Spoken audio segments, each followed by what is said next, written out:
शुरू करते तो हुण शुरुआत करते हैं अज के धर्म विचार की।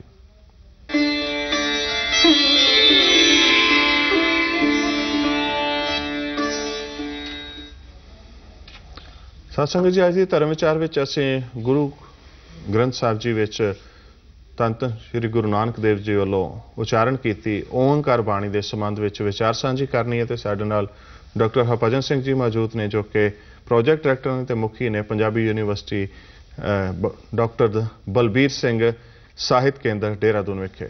तो ये उत्थे खोज के कारज विच अपना जीवन इन्होंने काफ़ी मेहनत के नाल उत्थे खोज कार्य गुरबाणी के खोज कार्यां दे उत्ते इन्होंने अपनी सारा ध्यान केंद्रित किया होया। तो उस दे विचों ही कुछ अंश अज असीं इस बाणी ओंकार बाणी संबंधी इन्हां तो विचार जानना चाहते हैं। डॉक्टर साहब, सब तो पहला तो इस बाणी का जो नाम है उस संबंधी आप जी तो ज्ञान लेना चाहांगे कि ओंकार बाणी ਇਹਦਾ ਨਾਂ ਉਹ ਕੀ ਭਾਵ ਸਾਨੂੰ ਦਿੰਦਾ ਹੈ। मैं पहला दर्शक श्रोतियों ਨੂੰ ਬੇਨਤੀ ਕਰ ਦੇਵਾਂ कि ਇਹ ਬਾਣੀ बहुत गंभीर है जी, बहुत दार्शनिक है। इतनी दार्शनिक है कि सिद्ध गोष्ठी तो भी पहला आई है। सिद्ध गोष्ठ ਵਿੱਚ ਜਿਹੜੇ सवाल सिद्धां ਦੇ ਨੇ ਉਹਨਾਂ ਵਿੱਚੋਂ ਕੋਈ ऐसा सवाल नहीं है ਜਿਹੜਾ कि ਸਧਾਰਨ ਵਿਅਕਤੀ ਦੀ ਪਕੜ ਵਿੱਚ ਹੋਵੇ। ਉਹ ਸਿਰਫ ਸਾਧਕ ਲੋਕਾਂ ਦੇ ਤੇ ਜਿਨ੍ਹਾਂ ਨੇ ਆਤਮ ਮੰਥਨ ਕੀਤਾ ਹੈ ਉਹਨਾਂ ਦੇ ਪ੍ਰਸ਼ਨ ਤੇ ਉਹਨਾਂ ਨੂੰ ਜਵਾਬ ਦੇਣ ਉਹਦੇ ਚ ਦਿੱਤੇ ਗਏ ਨੇ ਜੀ। ਉਸ ਤੋਂ ਵੀ ਗੰਭੀਰ ਸਮਝ ਕੇ ਇਸ ਬਾਣੀ ਨੂੰ ਸਿੱਧ ਗੋਸ਼ਟ ਤੋਂ ਪਹਿਲਾਂ ਰੱਖਿਆ ਗਿਆ ਹੈ। ਇਸ ਕਰਕੇ ਇਹ ਬਾਣੀ ਇਹਦੇ ਉੱਤੇ ਕੀਤੀ ਚਰਚਾ ਬਿਨਾਂ ਇਕਾਗਰਤਾ ਦੇ ਸਮਝ ਨਹੀਂ ਆਵੇਗੀ ਤੇ ਕਈ ਗੱਲਾਂ ਫਿਰ ਵੀ ਐਸੀਆਂ ਰਹਿਣਗੀਆਂ ਜਿਹੜੀਆਂ ਸ਼ਾਇਦ ਕਿਸੇ ਦਰਸ਼ਕ ਨੂੰ ਹੋਵੇ ਕਿ ਇਹ ਗੱਲ ਉਹਨੂੰ ਸਮਝ ਵਿੱਚ ਨਹੀਂ ਆਏ ਜੀ। परंतु ऐसियां गंभीर गल्लां इहो जिहे प्लेटफार्म ते करनियां भी जरूरी ने क्योंकि अवेयरनैस जिहड़ी है गुरबाणी दे संबंध विच कि गुरबाणी विच कितनी डूंघाई है तो गुरु महाराज जे एक विद्वान उन्होंने वेखिए तो कितने विद्वान वड्डे सन जी। वो समझ इहो जी चर्चा तो ही आ सकती है। तो पहला निवेदन तो यह है कि ये रामकली राग की बाणी है। रामकली महला पहला दखनी ओंकार ये इसका सिरलेख है जी। साडे जिहड़े पुराने परंपरा विच सन वो इस नूं दखनी ओंकार बाणी कहंदे सी। मगरों कुछ चिंतक सिंह सभा लहर के प्रभाव कारण उन्होंने कहा कि नहीं ये दखनी ओंकार नहीं है, दखनी का संबंध राग नाल है, रामकली दखनी है। ओंकार नाल दखनी का संबंध नहीं है। परंतु मैं ये निवेदन करांगा कि ये धारणा ठीक नहीं है क्योंकि जो कुछ लिखा गया है वो अनुसरण नहीं करती। जिस तरह सिरलेख गुरु ग्रंथ साहिब दिते ने तो जीवनी गंभीरता नाल दी संपादना हुई है, ये भुलेखे वाली कोई गुंजाइश नहीं रह जाती कि यह चीज़ इधर है या उधर है। बिल्कुल स्पष्ट है। जे कोई चीज़ मैं एक बसंत राग की मिसाल देवांगा। बसंत विच 3 राग हैं। शुद्ध बसंत, अगे बसंत हिंडोल फिर महला लिखा होएगा। इसका मतलब है कि बसंत हिंडोल मिश्रित करके गायन करने ने। परंतु एक सिरलेख आएगा बसंत फिर महला आ जाएगा फिर हिंडोल आएगा। ਇਹਦਾ भाव बसंत हिंडोल नहीं है, ਇਹਦਾ भाव है ये हिंडोल है बसंत के हैडिंग थले शुद्ध हिंडोल रखा गया है। दखनी शब्द का जे संबंध रामकली राग नाल हुंदा तां इसने रामकली दखनी महला पहला होना सी। इसका संबंध दखनी ओंकार सिरलेख है। तो दखनी का संबंध हर हाल विच ओंकार नाल बनता है। गुरु ग्रंथ साहिब का पूरा सिस्टम जे ध्यान च रखिए तो दखनी और शब्दों च भी रागा च भी आया, मारू च भी दखनी है, गौड़ी भी दखनी है, बिलावल दखनी है। हाँ जी। तो रामकली विच एक जगह ते है रामकली दखनी, उत्थे उसनूं अगर कोई दखनी राग कहता है तो उहदे ते कोई इतराज़ नहीं। ये देखना पवेगा कि ये दक्षिण भारत है या दक्षिण कोई होर है। क्योंकि मैनू नहीं लगता कि दक्षिण भारती संगीत जिहड़ा है उहदा गुरमत संगीत ने किते अनुसरण किया होए, क्योंकि उन्हां दा सुर सिस्टम, उन्हां दा ताल सिस्टम, उन्हां दा सुरां दा स्थान, सुरां दा लगाउण दा ढंग वो सारा भिन्न है। तो गुरमत संगीत का उतना ही दक्षिण भारती संगीत नाल संबंध है जितना भारतीय शास्त्रीय संगीत का दक्षिण भारतीय संगीत नाल संबंध है जी। तो मैनूं ये लगता कि एक चीज़ जिहड़ी होर मेरे दिमाग में आई है कि दक्षिणी एक भाषा है। जे असीं भारत के जिहड़े भाषा शास्त्री ने भोलानाथ वर्गे जिन्हां ने भाषा शास्त्र उत्ते बहुत सारियां पुस्तकां लिखियां ने, ओझा जी हैं उन्होंने बहुत पुस्तकां लिखियां ने, वो दसदे ने सानूं कि जिहड़ा गुरु जी का काल है खास करके मध्य काल जिहड़ा है इहदे विच दक्षिणी एक भाषा है जिसका खेतर आगरा तो लैके मुल्तान तक का है।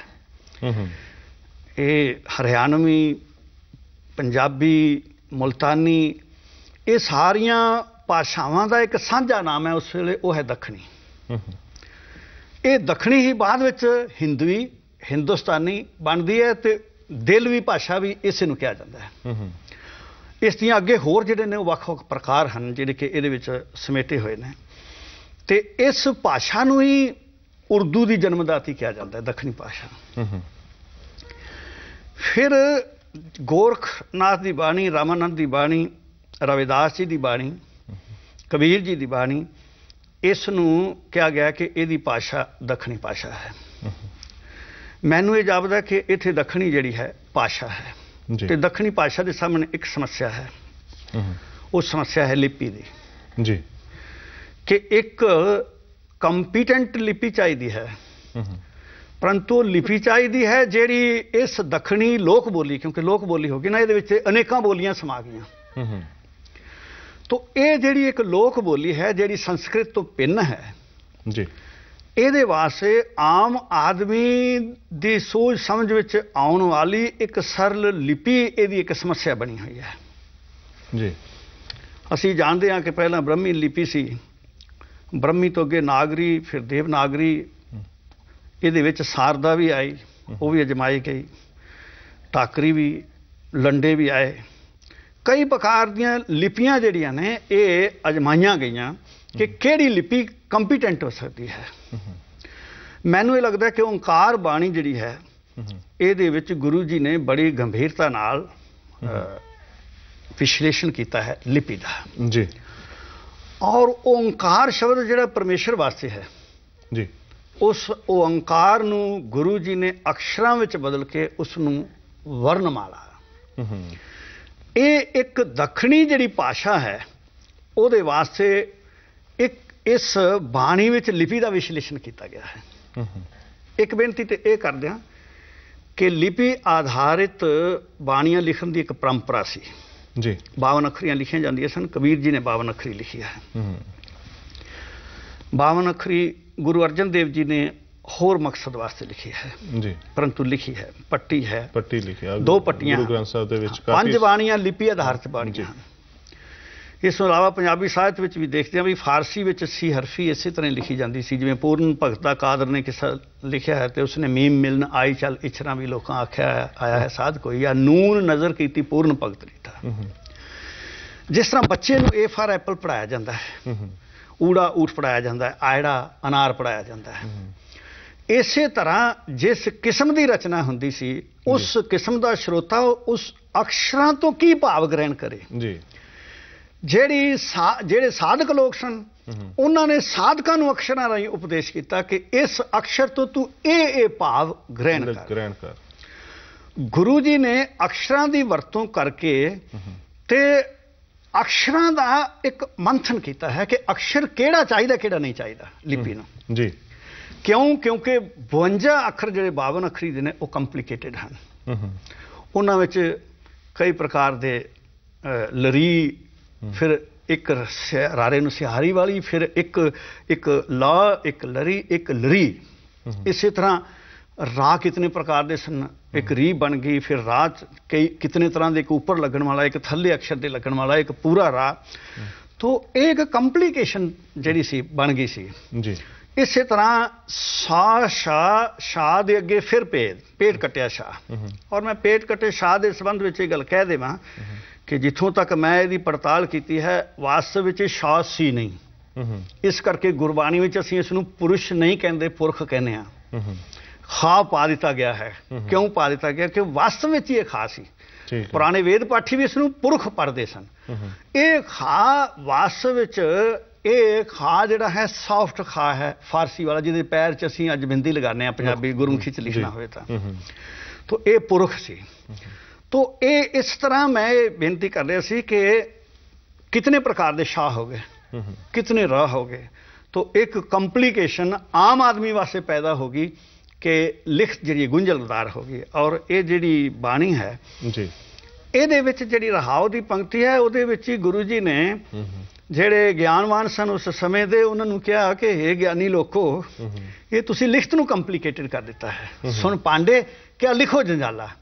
ਜਿਹੜੀ ਤੇਰੀ ਲੇਖਣੀ ਹੈ, ਜਿਹੜੀ ਤੇਰੀ ਲਿਖਣ ਦਾ ਸਿਸਟਮ ਹੈ, ਇਹਨੇ ਤੇ ਆਮ ਵਿਅਕਤੀ ਵਾਸਤੇ ਇੱਕ ਝਮੇਲਾ ਖੜਾ ਕਰ ਦਿੱਤਾ ਹੈ। ਕਿਹੜਾ ਰਾਹ ਵਰਤੇ, ਕਿੱਥੋਂ, ਉਹ ਜਦੋਂ ਤੱਕ ਪੂਰੀ ਟ੍ਰੇਨਿੰਗ ਨਹੀਂ ਹੋਏ ਤਦੋਂ ਤੱਕ ਉਹ ਲਿਖ ਨਹੀਂ ਸਕਦਾ। ਆਮ ਆਦਮੀ ਕਿਵੇਂ ਲਿਖੇ ਤੇ ਪੜ੍ਹੇਗਾ, ਇਹ ਸਮੱਸਿਆ ਗੁਰੂ ਜੀ ਨੇ ਇਸ ਬਾਣੀ ਦੇ ਵਿੱਚ ਸਾਡੇ ਸਨਮੁਖ ਰੱਖੀ ਹੈ ਜੀ। ਇਹਦੇ ਵਿੱਚ ਵਿਸ਼ਲੇਸ਼ਣ ਤੁਸੀਂ ਇੱਕ ਕਮਾਲ ਦੇਖੋਗੇ ਜੀ, ਕਾ ਤੋਂ ਲੈ ਕੇ ਅੜਾ ਤੱਕ ਕੋਈ ਪਰਿਵਰਤਨ ਨਹੀਂ ਜੀ।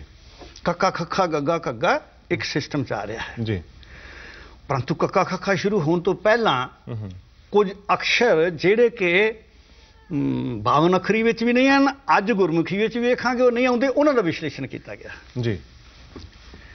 ਜਿਸ ਤਰ੍ਹਾਂ ਸੱਸੇ ਦਾ ਸੱਸਾ ਸਭ ਤੋਂ ਪਹਿਲਾਂ ਆਇਆ ਹੈ, ਸੱਸਾ ਪੱਟੀ ਵਿੱਚ ਵੀ ਸਭ ਤੋਂ ਪਹਿਲਾਂ ਆਇਆ ਹੈ।